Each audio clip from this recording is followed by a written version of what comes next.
Hey guys, per usual, everything on this channel is for educational purposes only and is not intended as financial advice. So it's been a minute since I did a video. Been on low volume, sideways, chop consolidation, Labor Day weekend in the US of A. Not much going on, but we are priming the pump here for a pump, if you will. Did an article on BraveNewCoin. Check that bad boy out. Lots of stuff here. I'm not going to go through everything. Pretty interesting correlation charts in the middle there. I'll go over a few of those in the video. Lots of stuff, again, per usual, in the crypto land. Now, this was May 6th, but Fidelity is bringing something soon, TM, TD Ameritrade, something soon, TM, backed September 23rd. CME, BTC options, my boy Frankie Chaps, soon.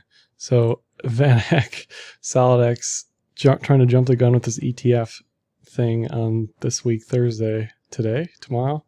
So collectively, all this stuff is certainly more bullish than bearish. It certainly gives people access that they've never had before to the crypto markets. We're talking custody, we're talking education, we're talking no fear of counterparty risk per se, that sort of thing. From an institutional perspective, if I'm an institutional player and want to get into crypto, which there are likely fewer rather than more, but those few who do want to get in can definitely get in. You know, at least by the end of the year, there's going to be 4 or 5 different offerings that they can easily choose from. If we talk about some correlations, this is USD-CNH, something I've been kind of pounding since we broke 7. Bottom thing here is the rolling 90-day correlation. And you can see we were basically 1-to-1 here for quite a while. And then as USD-CNH continues to move up, BTC has just been sideways for like 90 days, something like that. 60 to 80 days, I don't know what it is. But it hasn't really done anything. So that correlation's falling off. Does this mean anything? Is it worth watching? I don't know. It's certainly more bullish than bearish that world macro is just falling apart at the seams. At least that's what it seems like to my naive, uneducated reptilian brain. If we look at the 10-year treasury interest rate, TNX on TradingView, just down, multi-year low. And we're seeing a strong inverse correlation here throughout Q2 to Q3. Sort of cooled off again as we've been sideways. Negative interest rate, zero interest rate policies are certainly bullish for Bitcoin, crypto, in my opinion. And the correlation kind of speaks for itself. Now, don't show this one to Bitfenix, whatever you do. But here's the correlation between USDT market cap and BTC price. Again, it's cooled off a bit. This is a strong positive correlation.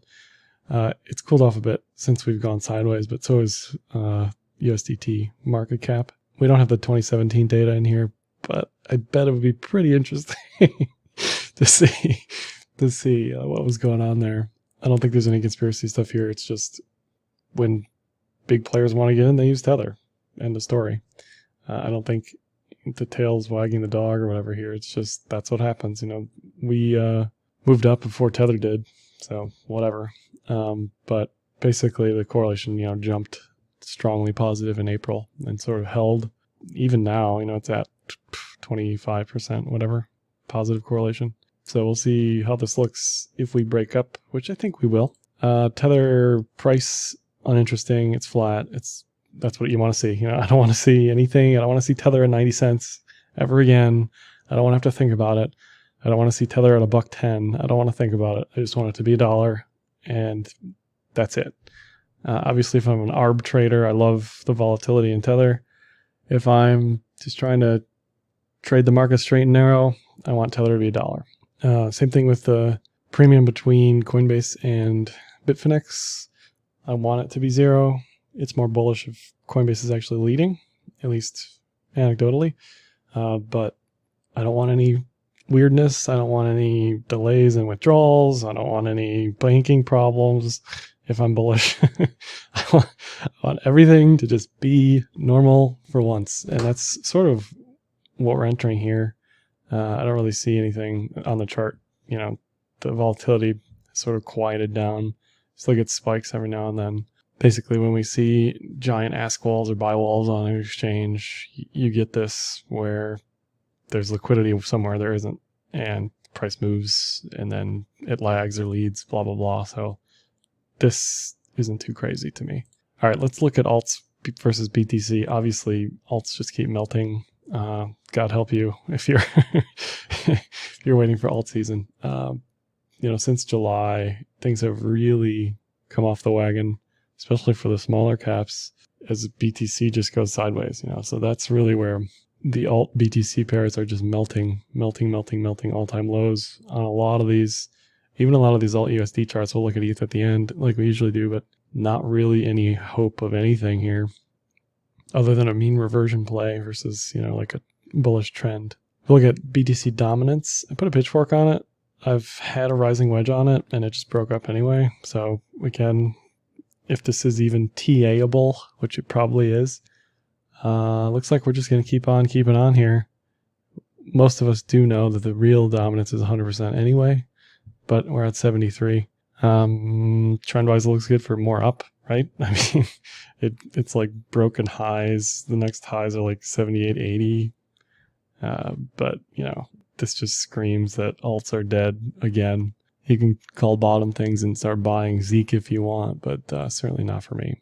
All right, the oldest of fans, the oldest of followers will remember this this was from September 2017, but a few of us had this going for a few years, ever since the quarterly on OKEX started. So what this is showing is OKEX quarterly rollover dates or contract dates.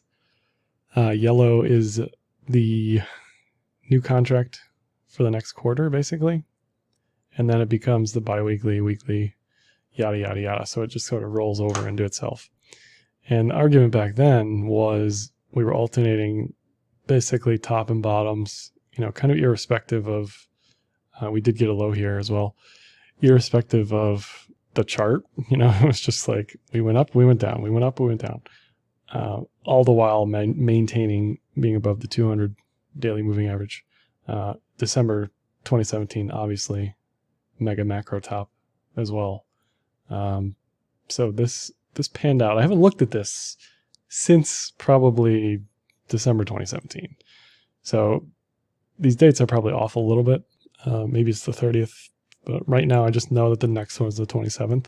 So looking at this, I can gather a few things. The correlation sort of broke down. We certainly had the top, certainly had a mini bottom. Definitely wasn't the top here. Definitely wasn't the bottom here. Maybe the argument is when we're clearly bearish, things are different versus when we're clearly bullish. And, bottom, top, this may be a bottom going into the 27th or the 13th, Friday the 13th, 2 weeks before the 27th when we get the new quarterly. And again, this says December 27th would be a macro top again. Another way of saying Q4 should be good if this continues. Again, this sort of breaks down, so it's iffy. I just want to look at it because specifically me, looks at this chart every day with the CME futures contracts. Sort of a similar vein, not as clear of a correlation, at least not that I can see, obviously. But, these dates, these rollover dates are hugely important. We've gotten a higher high now since the last rollover, which should be mega bull. No real disruption until 27th of September. Again, back to the 23rd. A bunch of other craps coming in around that time. So should get interesting, to say the least. Look at the CME chart. A lot of people talking about volume. Had a nice spike in volume the other day. This is BTC 1 exclamation point on TradingView. And I popped on the default doubles cloud because it's a 9 to 5, 24, 9 to 5, 5 day a week market or whatever, 5.5 days a week, whatever it is, just to see what the cloud would look like. I was curious, I'm a cloud curious person, and it looks good as far as matching what the other cloud version on 24/7 crypto markets look like. What you're looking for here is a bullish breakout above the cloud with a TK recross above the cloud, the most bullish signal you can get in the cloud system. So that's really all I'm looking at. This is a GBTC. All these charts show the same thing. Everybody's looking at the same thing, whether they're looking at the cloud, they're looking at some diag on some triangle. What I was really interested on GBTC was the premium, currently at 25% off spot, above spot. I expect this to go to zero as all these institutional products come along. I don't expect GBTC to go to zero. I just expect it to actually lag the spot market heavily as these other products come online that are actually crypto, actually BTC versus pink sheets. Now this is the weekly. This is the BLX, BraveNewCoins Index. Above the weekly, we're bullish. I'm wincing because there's nothing else to say. Obviously, you want the cloud to be bullish. We didn't really blast off in 2017 until the future was bullish. So the future isn't bullish yet, but we'll get there. Consolidating at the top of the cloud versus drifting in and up and then retracing and then blah blah blah. Certainly more bullish than bearish right now. And it might take a few weeks, might take 2 months, who knows, whatever it is, just to flip bullish. But if we get a higher high, this will definitely flip bullish this year. And hold on to your butts if that's the case. Here's the daily Bitfenix.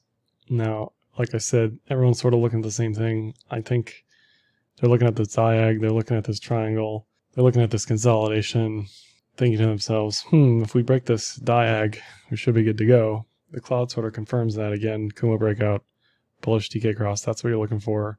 11, 11, 1, 1, 1, 1, 1, whatever it is on spot is sort of the level. Maybe we test this, fail, go back down, whatever. But that's what people are watching. Guaranteed, 100%. Legacy, crypto, everybody's watching the same thing, which I think is more bullish. Not more bullish or bearish, but just very clear. There's no ambiguity here. This is what people are watching. And as far as targets, all-time high is certainly not out of the question by the end of the year. The R2 yearly pivot is at 2,200-ish. The OG pitchfork certainly gives us plenty of room for the end of the year to just drift up into this yellow zone. And if we break the top like we did back here, break above the pitchfork, then it gets silly, like it did in 2017. We're certainly better off chilling in this rate of change that we're currently chilling in. Now, we had a bit of a scare the other day because we dipped below the median. And when we dip below the median, that just tells me, okay, now it's time to sort of discover what's down here.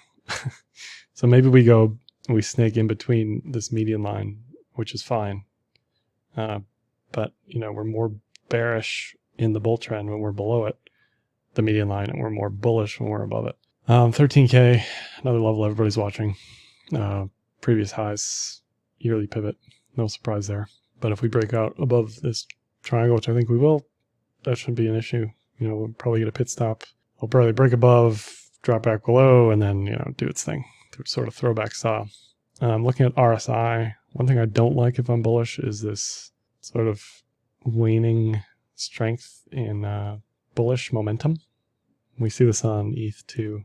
I don't think it's a big concern immediately, but if we're pushing higher highs and this continues to dip down, then we're painting bear divs, and then it's a real concern for a heavier pullback. But as we consolidate, I don't think it's that big of an issue. Just sort of says everything's resetting, which is bullish. If you think of it as the momentum, everybody is getting into position. It's not a distribution event, but a accumulation event. Plenty of tank in the fuel. Let's go to ETH real quick. So this is Alligator. It's basically just 3 EMAs, 5, 8, 13. And when they flip, you're bullish. When they flip the other way, they're bearish. So green, red, blue is bullish. Blue, red, green, bearish. All this is saying is exactly what you're feeling deep down inside if you're holding ETH, which is why, God, why, as it continues to tank.